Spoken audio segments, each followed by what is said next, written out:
Breaking news within the last few minutes, the Gilpin County Sheriff's Office says they are aware of an incident involving an Army Black Hawk helicopter. Deputies say it happened on the east side of the Thornton Mountain there. They haven't shared more about what actually happened, only that 4 people were on board the helicopter at the time. Thankfully, no one is hurt. We are working to get more information and we will keep you updated. Are you okay, sir? I just want to come out and get me. I've been shot in the neck, I've been shot in the shoulder, in the ribs. That scene was unfolding in Teller County this morning. 2 CSP troopers were shot during a traffic stop. And as you heard, a trooper reported being hit in the neck. Thank you for joining us at noon. I'm Sam Shocker. The man believed to have done it is now in custody. This all happened near Woodland Park along Highway 24, but it wasn't far from a hospital. And authorities say both of the troopers went there on their own. Responding officers knew they were searching for a suspect in a blue Subaru, and a couple hours later, they found him at a Woodland Park home. 9 News reporter Ria Jha is live in Woodland Park right now with more information on why he showed up there. Ria? Yes, and we're near the scene where officers are saying that 2 law enforcement officers were shot.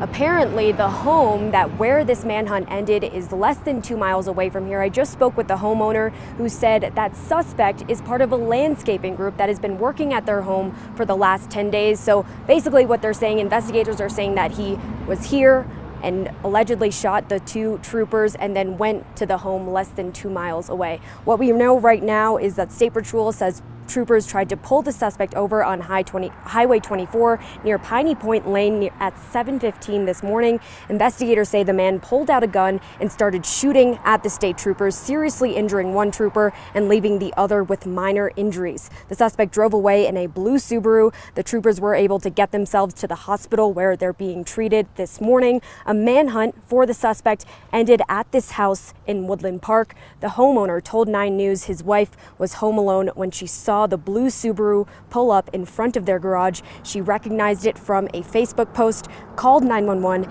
and officers arrested the suspect there. So we are also right across the street from a hospital, and what we're seeing right now is a state trooper car with a broken window, many evidence bags around it. We don't know exactly what the relation to that car is. That is just what we're seeing right now. We don't have any details on the trooper's name or the suspect's name, but we are hoping to learn those details soon. Reporting live in Woodland Park, Ria Jha, 9 News. Ria, thank you so much. We will touch base with you soon. Even more breaking news today, legendary singer, songwriter, and country music icon Dolly Parton has died. Her nephew made the announcement today in a video on Instagram. Parton had shared an update on her health as recently as Friday, acknowledging it had declined recently after the death of her husband in March of last year. She did not share more details about what health struggles in particular that she was facing. Dolly Parton, beloved, was 80 years old. Officials in Parker are also considering a new proposal to add Axon license plate readers, but they say it would go to helping first responders. The proposal also includes adding a new drone training program. Documents say the tools would improve response times and increase officer safety and help staffing challenges across the board. The Denver Gazette tells us that no decisions have been made yet. Douglas County commissioners say that they gave the green light to a similar proposal last month. There is some new criticism over ShotSpotter technology that alerts Denver's dispatch center about potential gunfire through microphones that are placed all around the city. The department is considering whether to renew the company's contract. They want to know if there's something out there more effective. Youth violence advocate Jason McBride is one of the residents who do not like the technology. But Denver City Councilman Kevin Flynn points out that police have made more than 100 arrests a year because of the technology. Anytime these things come, it negatively affects people in my community. And that did influence police to come more into communities that with people that look like me. The ShotSpotter technology has been very useful in identifying the location of hotspots where there's been a lot of gunfire reported.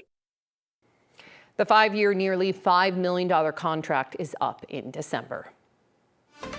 Well, switching gears here, storm chances are back today, but not everyone will see the rain. So who has the highest chance today? Here is our Chris Bianchi with our 9 News Weather Impact team. Hey, Chris. Hey, Sam. Yeah, we do have a chance for some storms this afternoon. That chance will be a little bit higher just to the south and east of downtown Denver, but I think a lot of us will be looking at that risk for a few storms. Fort Morgan right now looking pretty quiet right now across the northeastern corner of the state. Lookout Mountain, a few clouds overhead as well, and we're seeing some blips of sunny skies at the moment. Temperatures mostly in the mid-70s in the northeastern part of the state where we've got a bit more cloud cover. Some mid to upper 80s in southeastern Colorado on this Tuesday, August the 25th.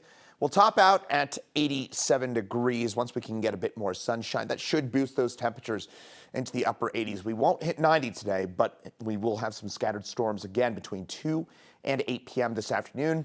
Highs in the 80s and 90s eastern plains, 70s and 80s for the most part in the high country. And that risk for severe weather, it's mainly going to be for damaging winds again today. So a fairly similar day to yesterday, just a touch cooler, a touch cloudier, and maybe a slightly higher risk for some hail over the eastern plains. We'll have details on this coming up in just a few minutes.